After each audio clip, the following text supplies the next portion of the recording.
And then, we're actually, remember that crouch thing? Let's actually bring that back out.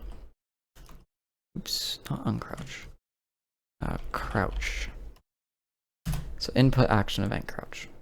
So these are the main variables we're going to use. Vectors you're going to use later. I'll go into that a lot later. For now, we don't really need to talk about it. So you have this set true. And what we're going to do is when you crouch, so when it is pressed, you set the variable to true. And once it is released, you set the variable to false.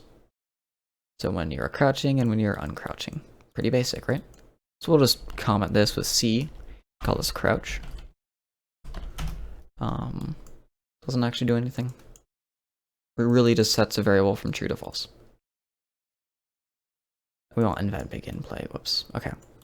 And then next, we're gonna talk about the first node that you're always gonna use, and I cannot think of one coding system besides, well, these.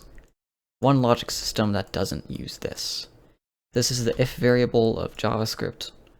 If variable. What is the if variable for JavaScript is what this is to Blueprints, and it's called branch. You can also just look up if, and it pops up.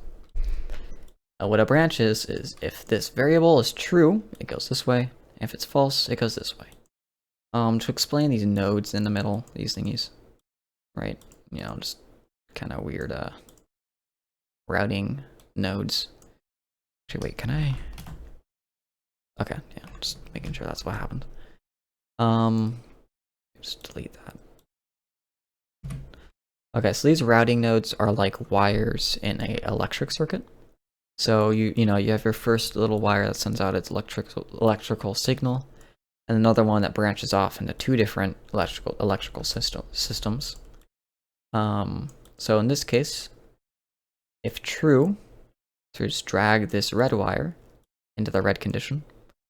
If true is true, then we want to print a string. This is like a debug essentially. Just make it say crouching. Don't really worry too much about this. And just to duplicate it, Control W. You're going to want to remember that. Make that false, and make this not crouching.